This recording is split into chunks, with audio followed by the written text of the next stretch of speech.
You're telling me that the king of a third world country runs around in a bulletproof catsuit? Why don't you ask him yourself? Because he's right outside.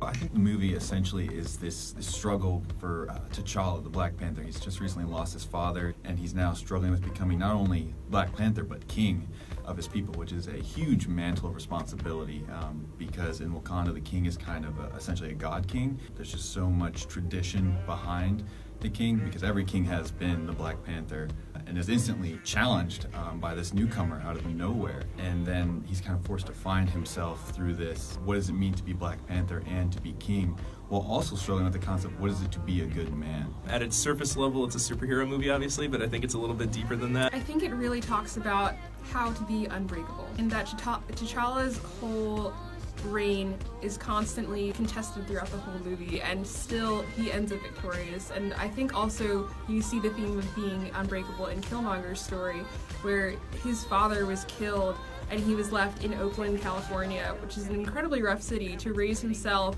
and kind of figure out how to get back to Wakanda. There's like two things that art needs to accomplish. It needs to be compelling, like beautifully, and then to last, it has to have like a compelling message. And so I think Ryan Coogler, the director, accomplishes that. And if it's compelling aesthetically and it's compelling conceptually, then it's for anyone. I just noticed that he made it a beautiful film. So he gets the aesthetically beautiful part down, and then he also, in a lot of ways, gets like the conceptually compelling part down, because his story has a lot to do with like, what does it mean to be African? What does it mean to be African American? The thing I've noticed about African American artists, they're like, well, I want to step forward and I want to paint a portrait series of Black people, all kinds of Black people. I want people to know that there's not some one way that like we're portrayed in the media that is correct. And so Ryan Coogler is like, well, I want to make a narrative of like what I would want a Black superhero to be like. You know, I want to share that with the world. The movie does a really good job at showing the divide between African Americans and Native Africans. And I think that's super important because often people don't think about how diverse the African diaspora is. There's people from the Caribbean who are completely different from people in Brazil, who are completely different from African Americans, who are completely different from any other country in Africa. Killmonger felt really lost and out of place, even though his rightful place was in Wakanda. He grew up in America, and so he was completely separated and taken away from Africa and longed to get back home. But when he got back home, he wasn't accepted by his people because they viewed him as lost. And the thing that kind of stands out about him as opposed to maybe other superhero villains is that his objective is more than just destroying the world. He actually has an ideology that he's operating from, and that's that Wakanda has all this power in this vibranium, which is a really powerful resource, but they're kind of hoarding it all to themselves. And that idea is in stark contrast to the protagonist, who's T'Challa. He's much more Wakanda-centric. They kind of really represent that power struggle really well. And I think it's important politically and symbolically because I think we face similar scenarios like that in America when we're talking about whether we should focus first on domestic policy or make our primary focus humanitarian aid around the globe. From a Western perspective, we look at Africa as this kind of poor, lost region that just needs our help and needs our way of life. And we just kind of trample over their culture, their heritage, and that's not what they want. Like, sure, they need medicine, they need clean water, infrastructure, things like that. Like, those are important. But they don't want us telling them how to do those things. They want us to help them learn. And you kind of see that in the end of the movie where T'Challa has that press conference at the United Nations. He's like, Wakanda is now opening up and we want to establish learning centers across the world to kind of share our knowledge with you. And someone asked on the committee, he's like, what does Wakanda have to share with us? That assumption that it's an African nation that has nothing to offer, and T'Challa just kind of smirks, and you just like, this guy has no idea what's coming.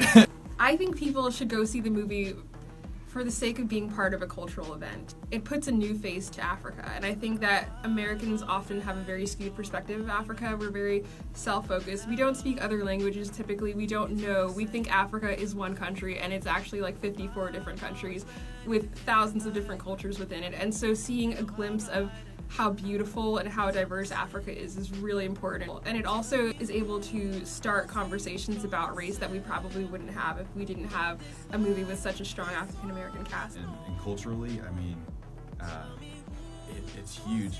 It's like the first internationally marketed superhero movie with an all-black cast and a main character being a superhero who is black. And I think that's huge because, so often when we think of superheroes, we think of Superman, Batman, and they're all, cool heroes, but they're all beaten by Black Panther. The fact that it was written by African American people, it really helps with humanizing the character. But often when you see African Americans portrayed, it's the sassy black girl, or like the very few stereotypes, or like the loyal best friend. Like it's always a supporting character, and it's always like very one-dimensional. Whereas when it's a movie actually written about your community, for your community, and really show different parts of a person. So they show a person being contemplative, a person being tired, a person just trying to figure out their own way and how they live. They show a more complete view of a person, as opposed to a caricature or a stereotype. One of the most impactful scenes in the movie was at the very end. Earlier in the movie, Killmonger had said his father had told him that the sunsets in Wakanda were the most beautiful in the world. And it seems like a really offhanded comment, but then at the end of the movie, after T'Challa and Killmonger fight, T'Challa takes him up to outside the vibranium mine, and it's overlooking Wakanda, and you see the sunset in the distance, and they just kind of have like this moment of silence, and he just kind of nods, and he's like, yeah, they really are the most beautiful in the world.